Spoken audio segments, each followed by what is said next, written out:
meron na po ba kayong napupuso ang Vice President? May ni-recruit ako. Hanggang dyan lang ha. Hanggang dyan lang ang sasabihin ko. Ni-recruit ko siya last year pa. Kaso, wag na muna natin yan pag-usapan. Protektahan natin yung tao hanggang sa makapag-desisyon siya kung anong gagawin niya sa karera niya. Yung sinabi mong walang second passport, Oo. walang matatakbuhan. Ano paki-explain further yun? Oo. Pansinin nyo sa mga mayayaman, di ba sila, napakadali sa kanila na bumili ng bahay sa iba't ibang bansa. Kahit yung mga congressman, madami dyan may bahay sa ibang lugar. Tapos, yung mga kamag-anak nila o yung mga immediate families nila may second nationality, dual citizens. Diba? Hawak nila pasaporte ng Pilipinas, hawak nila pasaporte ng ibang bansa. Huwag na tayo magbanggit kung ano, kasi sisikat yung bansa. Diba? Tapos, napakadali ba sa kanila na pag magkagulo na tayo dito, pupunta lang sila doon? Sa ibang bansa, doon sa bahay nila, kasi may residency yung anak, yung asawa, yung kapatid, yung pamangkin. Meron akong townhouse dito sa bansa na ito. May villa ako doon sa bansa na doon.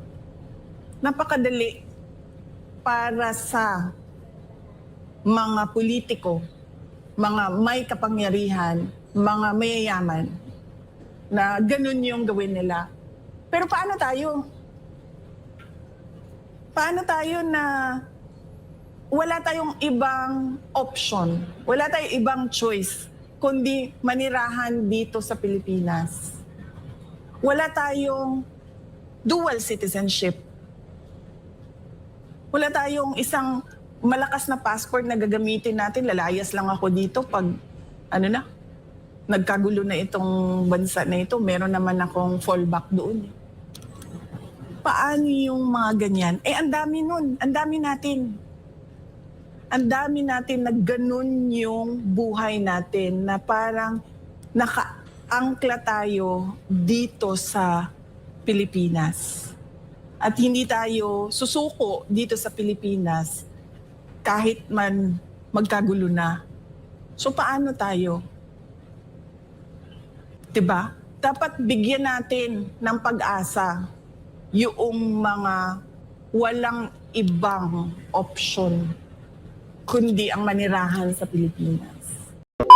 Alright, magre-react tayo dito mga kababayan sa bagong interview ni VP Sara Duterte, na kung saan ay umamin na siya na meron pala siyang ni-recruit na kukunin niyang Vice President mga kababayan sa 2028 presidential election. At hindi nga lang po niya dinisclose kung sino kaya itong taong ito, kasi sabi niya ay wag na munang i-publicize, wag munang i-announce yung kanyang pangalan para sa tingin ko para hindi po banatan ng mga kalaban, kasi ganito yung politika, pag maaga kang mag-announce, maaga kang banatan hanggang mawasak yung pangalan mo at hindi ka na makabangon, kagaya po nung nangyari nung ginawa nila kay Vice President Jujumar Binay or Jujumar Binay. Kung maalala natin noong panahon ni dating Pangulong Noynoy na talagang binanatan po siya ng husto noong 2015 yata, 2013, 2014, 2015.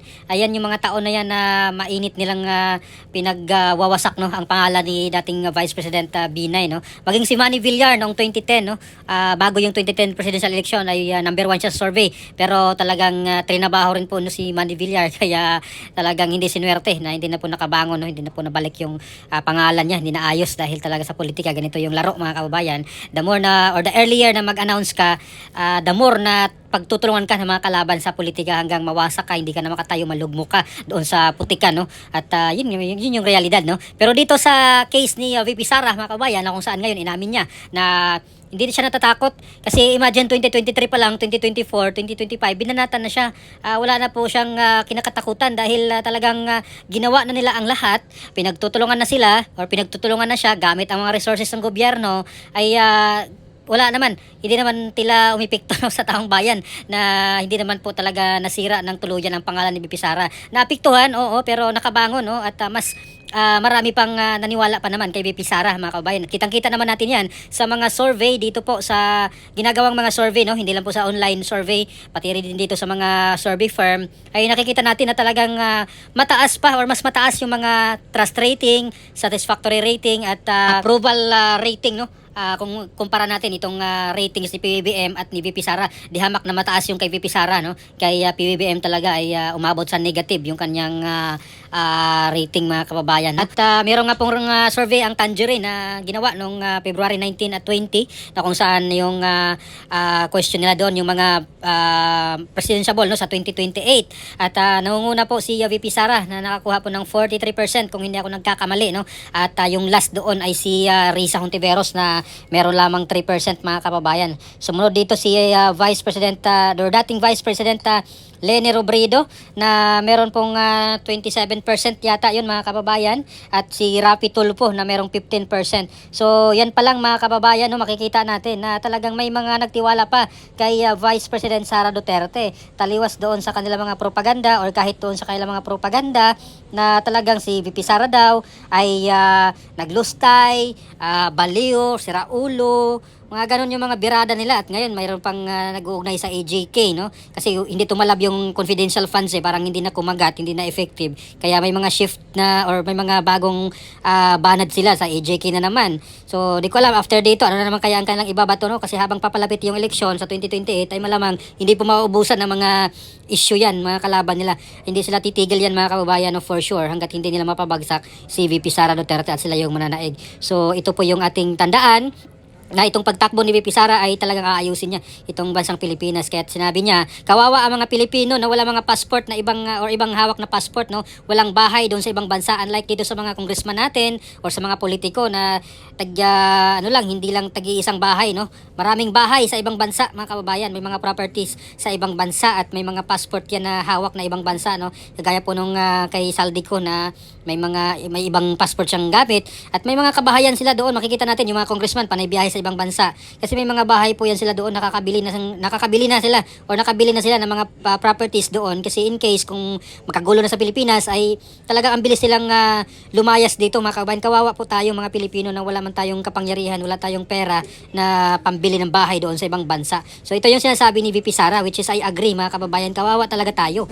Tapos ito pa yung issue nila itong sa China na talagang mainit sila sa China na kung magkadiun sa dyan, no, kung magkagulo dyan, kawawa tayo kasi wala tayong bahay doon sa ibang bansa, wala tayong private plane, wala tayong helicopter na in case na magkagulo na mabilis silang lumipad papuntang ibang bansa. Kitang-kita mo naman dito, mga kabayan, no, nasa balita naman po yan yung mga congressman ngayon natin, no, na may mga bahay yun doon, may mga property doon sa ibang bansa, hindi lang isa, mga kababayan. Kaya kawawa tayo. So yun po yung pinaglalaban ni VP Sara na sa tingin ko meron naman pong gagawa ng issue dyan, mga kababayan, at naniwala po ko dito kay VP Sara sa kanyang kakayahan dahil nung mayor siya sa Davao ay talaga namang gumanda yung Davao at wala na po silang utang, no, nung kasi nung may utang si dating Pangulong Duterte nung mayor pa siya, tapos sumunod dito si VP Sara. So nabayaran niya po yung utang, tapos yung pinaka the best na nagawa niya talaga ay pinalayas niya, mga kababayan, or na wipe out niya yung mga NPA doon sa Davao City. At alam naman po natin ilang dekada na po yung namamayagpag, no, yung mga NPA doon sa Davao City, particularly doon sa bundok, no, sa may Paquibato District or kahit doon sa iba pang mga malalayong lugar na sa bukabundukan ng Davao City na kung saan namamayagpag ang mga NPA noon. Hindi po sila makapasok doon talaga, no, or mga ordinaryong Pilipino or mga ordinaryong tao hindi ka makakapasok doon dahil pugad ng mga NPA yung lugar na iyon, yung Paquibato District na iyan. Pero nung naging mayor si VP Sara, mga kababayan, ay siya lang po nakagawa, no, na wipe out niya itong mga NPA.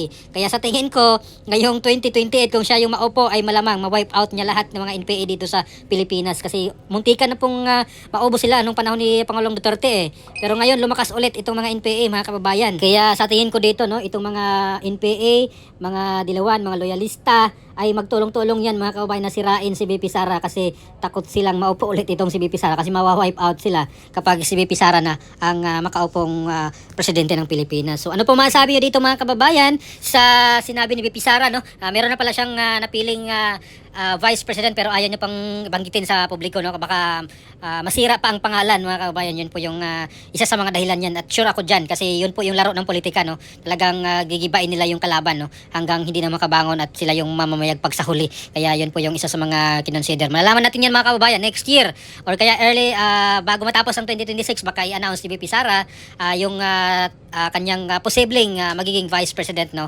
At itong mga plano niya sa Pilipinas at lalong-lalo na itong napakalaking utang na ngayon ng Pilipinas mga kababayan na kung saan 17.71 trillion na yung utang. So maraming problema ang madadatnan ni VP Sara, no? Or maraming problema ang talagang ni VP Sara, no?